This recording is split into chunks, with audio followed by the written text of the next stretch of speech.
I'm going to tell you about my favorite trap because I have pulled this trap on my players, all different players, 5 times.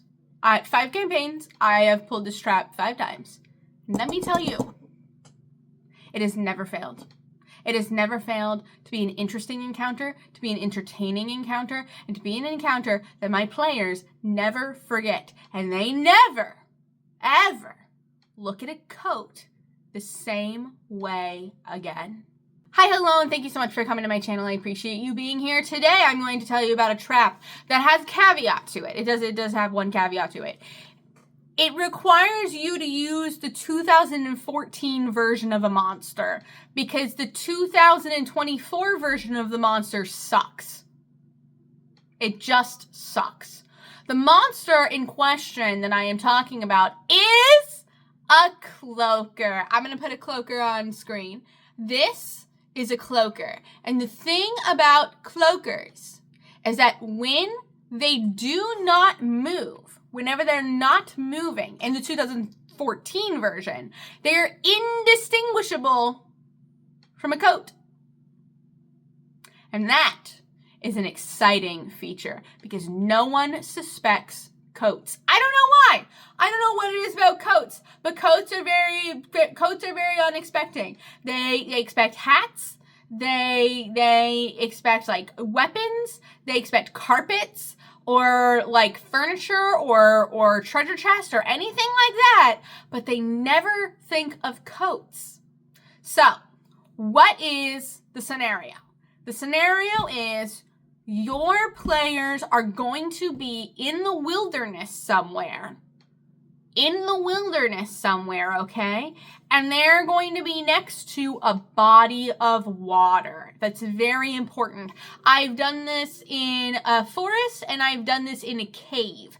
The cave works a little bit better because the cloaker is an Underdark creature. But to be completely honest, all that kind of stuff doesn't matter. That's all Forgotten Realms and we are not playing in the Forgotten Realms, so I can do whatever I want. So, what you do is you have your players traversing through a lake or traversing through a forest, traversing through a cavern, whatever, and they stumble across a lake. They stumble across a pond. They stumble across a body of water that is fresh and clean.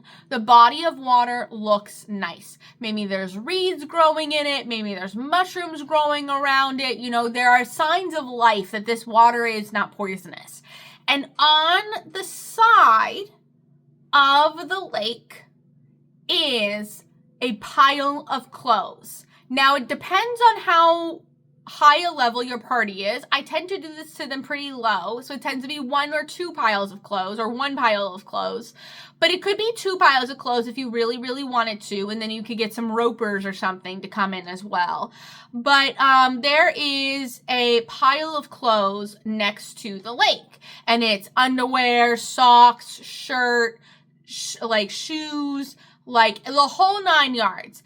And what your players will assume is that somebody stripped naked to go into the lake and to go swim in the lake. And so they might even think to go swim in the lake. They might even, you know, whatever. But there are no bodies. There are no bodies anywhere. And that's kind of strange and kind of weird. Well, among the clothes that are sitting on the side of the lake is a cloak, is a jacket, is a very nice black leather jacket. And I would go ahead and describe this leather jacket as being made of fine quality, made of exotic leather. You know, there's a fur fringe to it. Something that would be exciting and stand out to the players. Something that's like, that's a nice coat. I kind of want a nice coat, you know?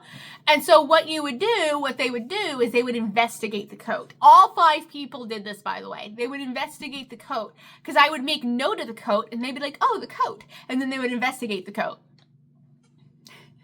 The coat is a cloaker.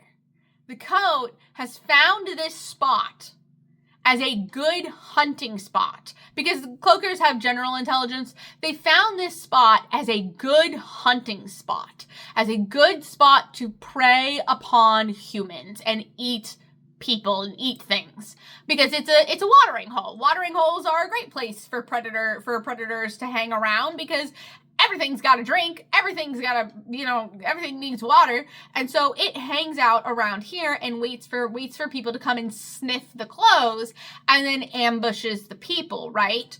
And then the ropers come into play, because ropers, in my mind, follow cloakers around. Ropers are these columns or these like rocks that whenever they don't move, they are indistinguishable from rocks. So they look like stalactites and stalagmites and just rocks, right?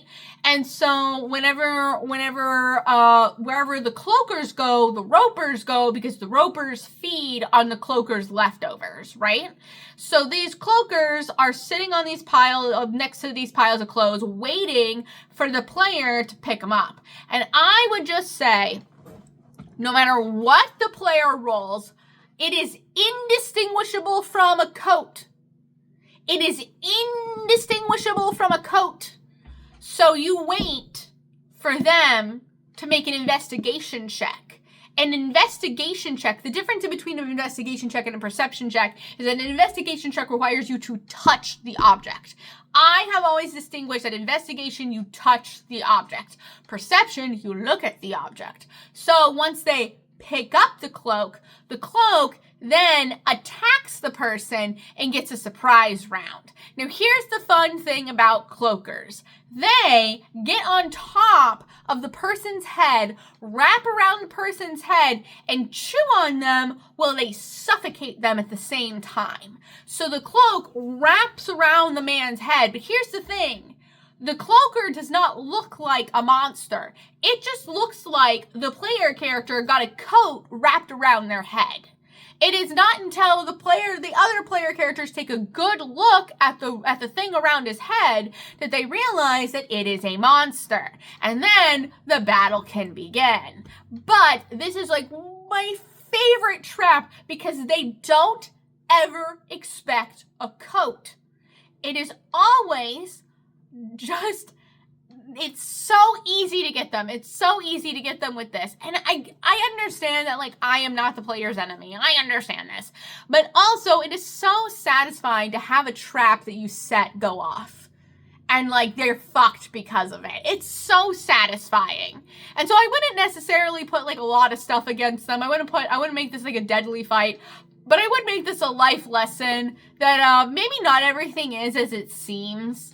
And maybe you should check a little harder. And the main reason why I say check a little harder is because I have straight up had players go, oh, that's a nice coat. I pick up the coat and put it on. Oh, really? You don't want to, it's too late. It's too late.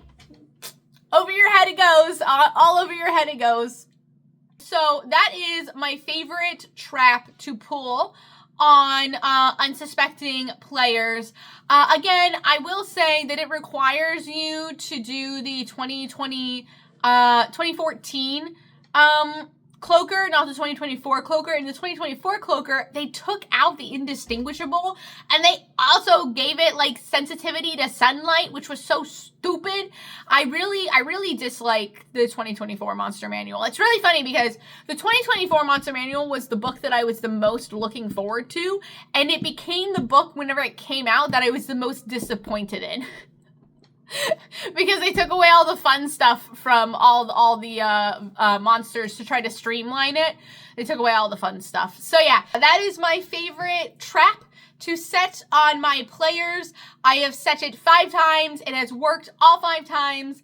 And I would just high-key recommend you try it just once, just to see what your players would do. Because let me tell you, my players got really mad. One group of players got really mad at me, and then they never trusted me again. So every single time I pointed something out in a room, they were like, I'm making a perception check. Is it alive?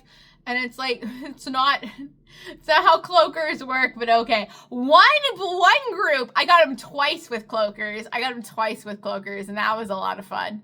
That was really, really good. I swear to God, I'm not one of those people that think that I'm the player's enemy. I just think that encounters should actually be difficult, and encounters should be something that, like, everybody walks away from feeling satisfied instead of like, yeah, I cheesed that, man. I hate whenever people cheese encounters.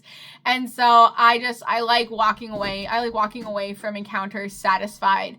And that is a good way to walk away from an encounter satisfied. And to be fair, my players also walked away from those encounters satisfied. They were just also mad at me for doing that to them. So, yeah. So yeah, that is my favorite trap that I have ever come up with by myself. I'm really proud of that one. I would recommend doing it in some sort of cave or some sort of forest or some sort of like, maybe a desert. A desert would be really cool, but I would recommend doing it in a place that is like nighttime. Like nighttime, like maybe they're about to go settle, they're about to go rest or something. And yeah, if you pull this trap, please come back to me and tell me how you feel about it and how it worked out, because these are some of my favorite stories from D&D, from my existence in D&D, is the stories about this trap. So I appreciate you so much. You are always welcome at my table, and I will see you in the next video.